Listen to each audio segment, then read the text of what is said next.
Rodrigo Oliveira, direto de Medellín, direto da Colômbia, porque hoje tem Internacional em campo no Atanásio Girardot contra o Atlético Nacional. Rodrigo Oliveira, tudo bem contigo, Rodrigo? Bom dia, Jason, bom dia ao Vaguinho, ao CCD, ao Munari. Tô me sentindo em casa, viu? Aqui em Medellín, 8h28 da manhã, temperatura de 19 graus, agora o tempo tá nublado.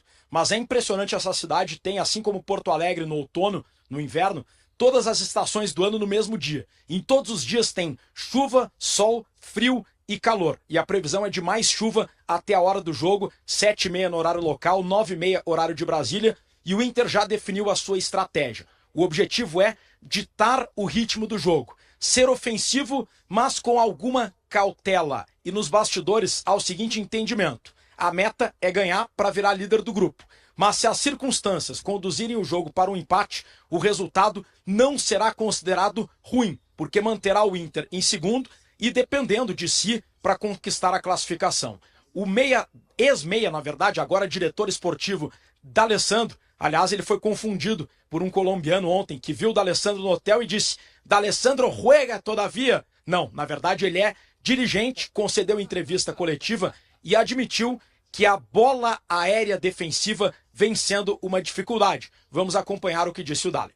A gente não tem como reclamar aqui de entrega, de falta de vontade, a gente não tem como reclamar isso. Em outros tempos, sim, eu vejo você reclamar e analisar em uma falta de atenção na bola parada, que a bola parada vinha sendo muito forte e de fato é forte.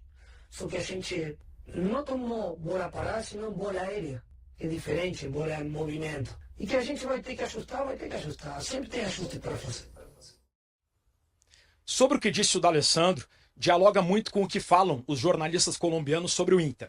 Eles destacam o time colorado como um gigante brasileiro, Nacional busca renascer diante de um Inter ferido. E na reportagem se diz que o Inter chega golpeado pela derrota por 4-2. O D'Alessandro admitiu que o Inter está oscilando, mas segundo ele, isso é algo normal. Aconteceu com o Palmeiras, com o Flamengo, está acontecendo com o Inter, porque a equipe, pela qualidade do trabalho do Roger, está sendo mais visada pelos adversários e o Inter vai ter que lutar contra isso, especialmente hoje. Um jogo de fase de grupos, mas com temperos de final, pessoal. Rodrigo Oliveira, Wagner Martins. Digão, eu ontem acompanhei a entrevista do D'Alessandro, né? E ele em um determinado momento, falando sobre a estratégia aí, que tu já trouxe um detalhe importante, o Dali falou, olha, esse jogo do Laicá não é interessante para nós. Ontem no Sala tu trouxe uma informação da possibilidade do Gustavo Prado, ele cresceu nos bastidores, o Roger tem elogiado ele, do Gustavo Prado começar a partida.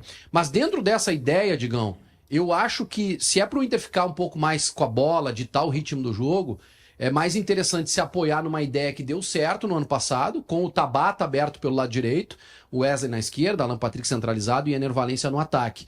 Tu já tem algum detalhe sobre time do Internacional? Tu conseguiu pescar alguma coisa sobre a escalação? O que eu tenho é que existe uma disputa por posição aberta entre o Gustavo Prado e o Bruno Tabata.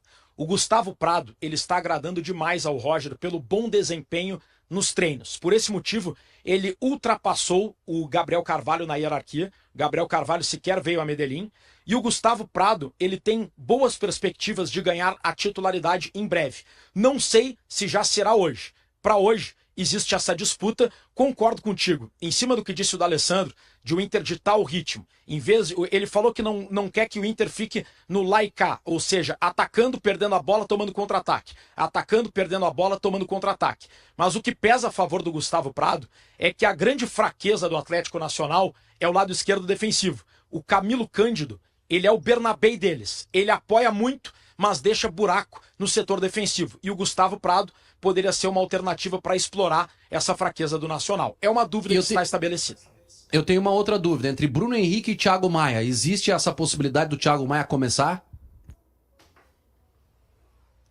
Não acredito. Se o Bruno Henrique perder a vaga de titular, o que pode acontecer, sobretudo pela questão física, eu apostaria muito mais no Ronaldo do que no Thiago Maia. Pelo menos pelo que eu acompanhei nos bastidores, o Ronaldo ele vem crescendo bastante com o Roger, mas o Thiago Maia jogou contra o Corinthians.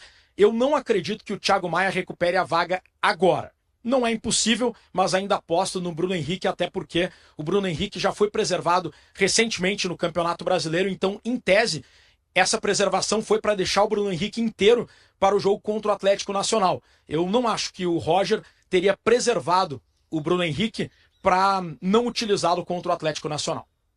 Rodrigo, ontem o Nacional de Montevidéu surpreendeu a maioria das pessoas ganhando do Bahia fora de casa. E qual foi a análise do ambiente aí com relação a essa vitória? O que pensa tanto o Inter quanto o Nacional? Acham que foi bom, que foi ruim? Qual é a análise? Acham que foi bom. O Inter entende que essa vitória do Nacional pode facilitar a vida do Inter no objetivo de ser primeiro lugar, mas eu noto um cuidado para se blindar o grupo, para que os jogadores não entrem com um ânimo diferente por conta desse resultado. Nem abalados, porque o Nacional está encostando e, em tese, tem chances de superar o Inter, vencendo o Inter no jogo do Uruguai, dependendo do que aconteceu hoje à noite, e nem empolgados demais por conta do tropeço do Bahia, que deixa o Bahia no alcance do Inter. Se o Inter empata hoje, tem a condição de ser primeiro no próximo confronto. A verdade é que esse resultado embolou tudo. No geral, não foi considerado algo ruim, mas eu noto uma preocupação do Inter de blindar o grupo para que o resultado não afete a forma como o Inter vai jogar hoje à noite. É isso, tá, Rodrigo? Porque a gente estava falando de um Nacional virtualmente eliminado 2 rodadas atrás. Hoje é um Nacional que chega vivíssimo. Tanto é que se tinha a ideia de que o Nacional perderia todos os jogos. Ele faz aquele jogo curioso contra o Inter. Era o pior time do grupo. Cara, isso é a melhor notícia pro Inter. O Inter adora perder para um time desmotivado, sem interesse. Adora! Eu quero mais é pegar o Nacional de Montevidéu voando. É assim que voando, ele vem, né? Querendo ganhar do Inter, vai sobrar mais espaço. O Inter adora se complicar para quem não tem mais nada a fazer. Melhor notícia é essa. Wagner Martins. Ô, Rodrigo, o estádio vai estar lotado aí hoje, né? Vai ser um clima hostil. Até você estava trazendo informações com relação à presença de torcedores do Inter, né? O Inter teve que resolver esse imbróglio com a direção do Atlético Nacional ontem, durante a tarde, né? O imbróglio já foi resolvido. O que ocorreu é que o Atlético Nacional não abriu venda online para a torcida do Inter, o que é proibido pelo regulamento da Conmebol. O regulamento diz que o clube mandante tem que disponibilizar as vendas 72 horas antes. Isso não foi feito. Até ontem, ao meio-dia, os colorados não tinham como comprar ingressos. E aí ocorreu o seguinte: os colorados, eles entravam no site e aparecia esgotado.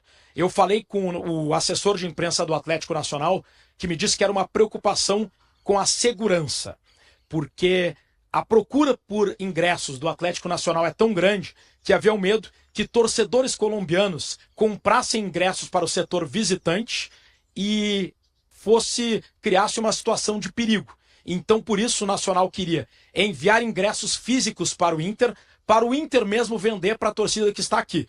O Inter não aceitou, porque não estava logisticamente preparado para isso. Chegou a um acordo com o Nacional, falou com as autoridades colombianas e a polícia colombiana prometeu dar um reforço na segurança para garantir que só colorados entrem no espaço visitante. Então, já está disponível um link para que o torcedor colorado presente aqui na Colômbia possa adquirir bilhetes. Haverá entre 100 a 200 colorados, essa é a expectativa, mas sim, o ambiente será hostil, o Atanásio Girardot estará lotado, porque para os colombianos é uma final. Uma derrota praticamente elimina o time colombiano, que trata a Libertadores como uma prioridade máxima. E o Atlético Nacional não perdeu ainda em casa nessa temporada. Por isso, o jogo é tratado como um grau de altíssima dificuldade e, por esse motivo, um empate, embora não seja o objetivo, não será considerado de todo ruim.